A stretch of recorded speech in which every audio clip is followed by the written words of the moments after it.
আব্দুল মান্নান ভূঁইয়া কলেজের সুপ্রিয় শিক্ষার্থীবৃন্দ, আশা করি সবাই অনেক ভালো আছো, আনন্দে আছো।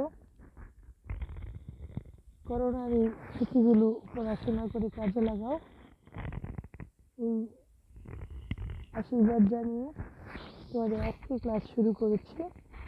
আজকে আমি তোমাদের যে বিষয়ে ক্লাস নেব সে বিষয়টি হচ্ছে বাংলা সমান তৃতীয় বর্ষের একটি বিষয়টি রূপতত্ত্ব, রসতত্ত্ব, অলঙ্কার ও ছন্দ থেকে বিষয় কোড 231009 এবং রূপতত্ত্ব, রসতত্ত্ব, অলঙ্কার ও ছন্দ এই বিষয়ের রূপতত্ত্ব থেকে আজকে একটি প্রশ্ন আলোচনা করব, তোমাদের সাথে শেয়ার করব। সেই বিষয়টি হলো সবথেকে সুন্দর এবং যেটা আমরা করি সবসময়, যেটা আমরা পড়ি, আমরা পছন্দ করি, রূপছন্দ অলঙ্কারের ব্যবহার যেখানে আছে, সে কবিতা। আমরা আজকে পড়ব কবিতা কাকে বলে, কবিতার শিল্পরূপ বিচার করো। এই প্রশ্নটি এভাবেও আসতে পারে, কাব্য বা কবিতা কাকে বলে, পণ্ডিতগণের মতামতের আলোকে স্বরূপ বিশ্লেষণ করো, অথবা কাব্যের সংজ্ঞা দাও, কাব্যের স্বরূপ আলোচনা করো। প্রিয় শিক্ষার্থী,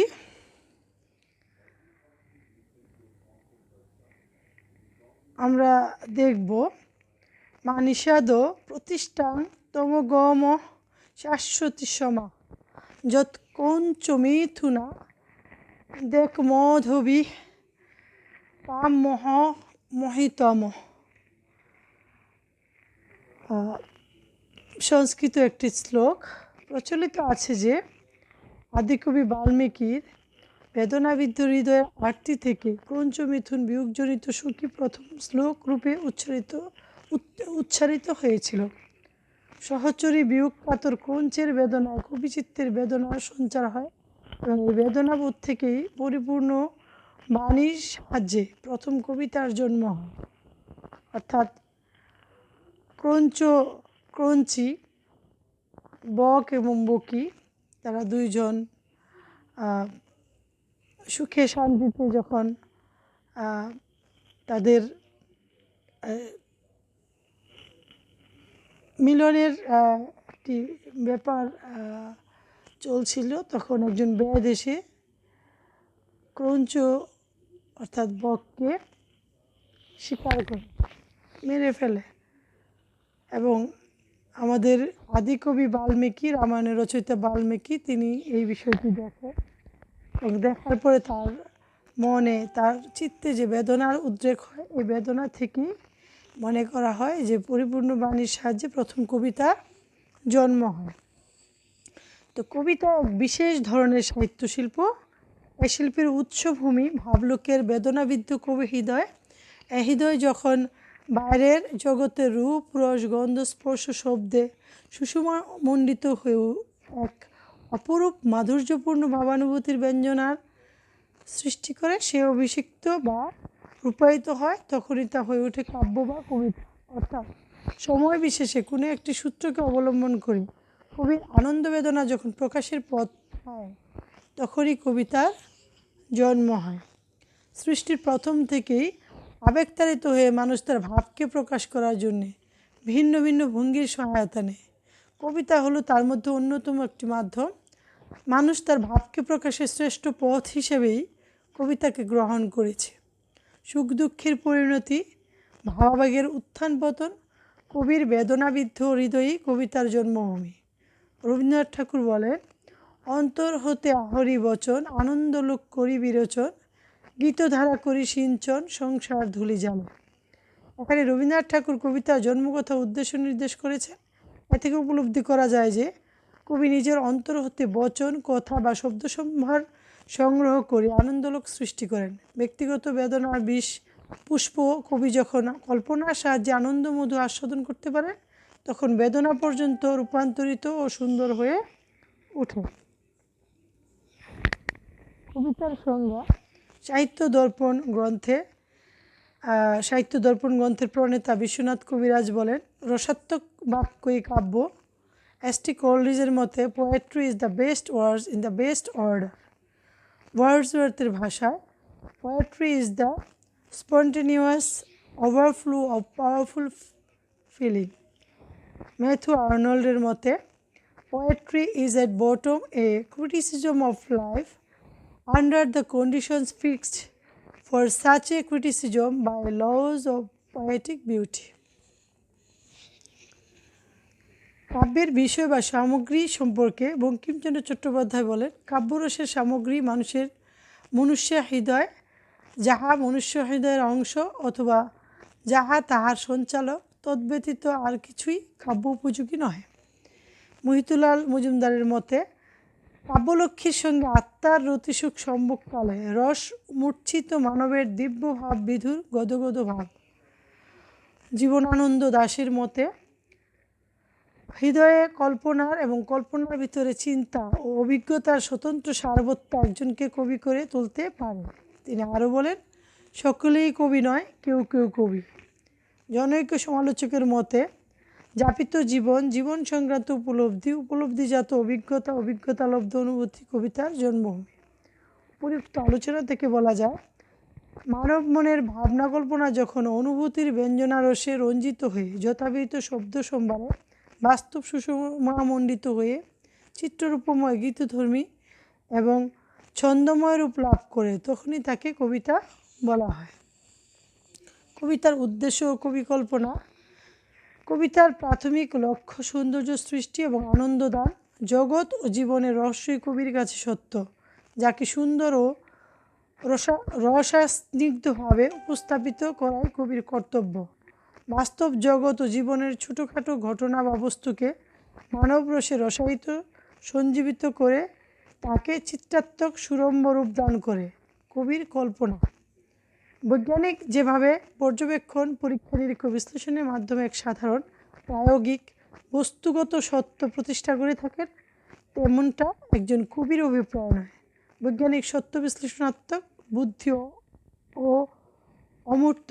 অন্যদিকে কবি তাকে দেখেন মনময় দৃষ্টিতে। কবিতার সত্য তাই আবেগ অনুভূতির প্রত্যয় নির্ভর।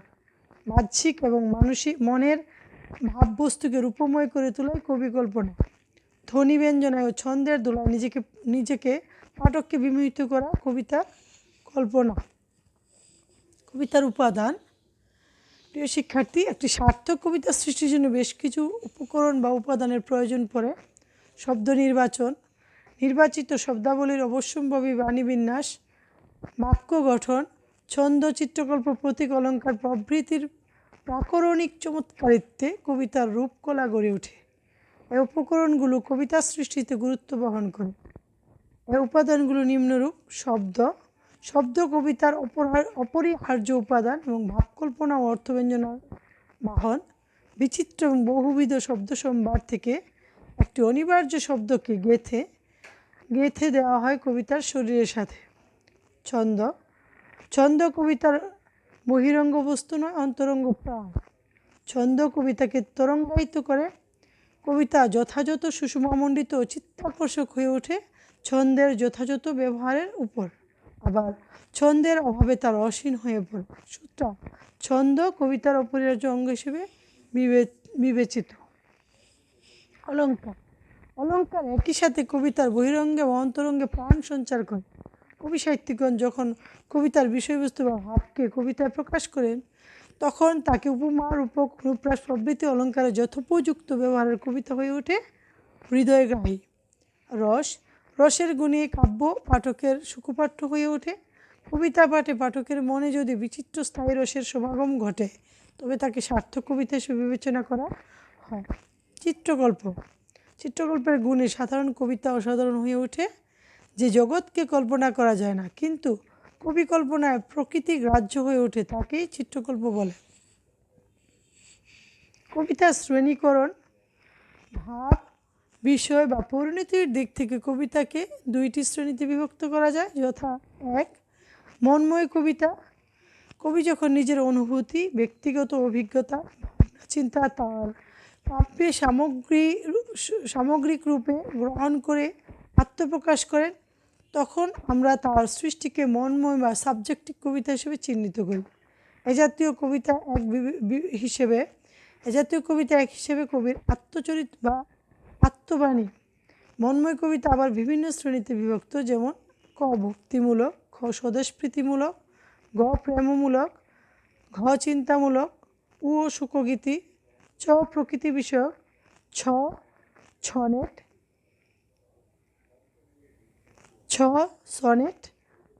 চ প্রকৃতি বিষয়ক, ঝ ত্রস্ত, বর্গীয় জ লঘু বৈঠকী কবিতা। 2 মন্ময় কবিতা। 2 তন্ময় কবিতা। কবি যখন বস্তুজগৎকে যথাযথ রূপে প্রকাশ করেন তখন আমরা তাকে তন্ময় বা বস্তুনিষ্ঠ কবিতা হিসেবে অভিহিত করি। এ জাতীয় কবিতার বস্তু সত্যই প্রধান।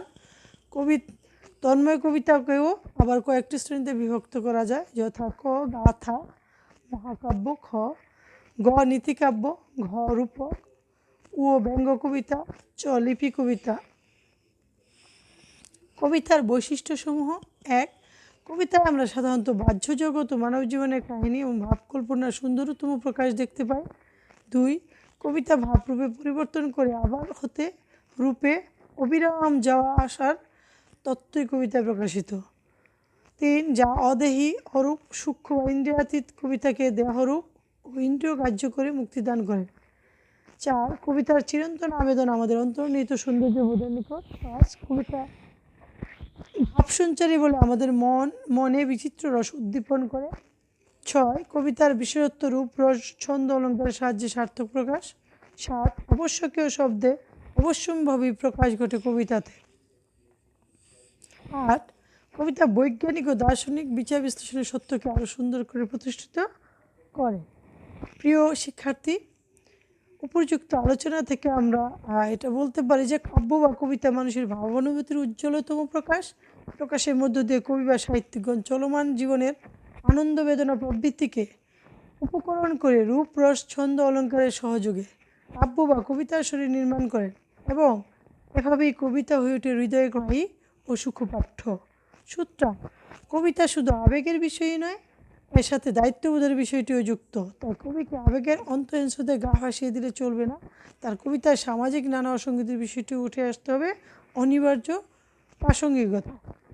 প্রিয় শিক্ষার্থী, আজকে রূপতত্ত্ব, রসতত্ত্ব, অলঙ্কার ও ছন্দ এই বিষয়ের রূপতত্ত্ব বিষয় থেকে আমরা পড়েছি কবিতা কাকে বলে, কবিতার বৈশিষ্ট্য ও রূপতাত্ত্বিক আলোচনা। তোমরা এই রূপতত্ত্ব, রসতত্ত্ব, অলঙ্কার ও ছন্দ এই বিষয়টি একটু তোমাদের কাছে অনেকে বলেছো যে কঠিন লাগে। তোমরা যদি আমাদের ক্লাসগুলো করো এবং পাশাপাশি পড়ো তাহলে তোমাদের এটা কঠিন থাকবে না। এই বিষয়ে তোমরা খুব ভালো নাম্বার পেতে পারো যদি ভালো মতো প্রিপারেশন থাকে। তো আবারও তোমাদের সুস্থতা কামনা করে, তোমাদের দীর্ঘ জীবন কামনা করে এখানেই শেষ করছি। ধন্যবাদ তোমাদের সবাইকে।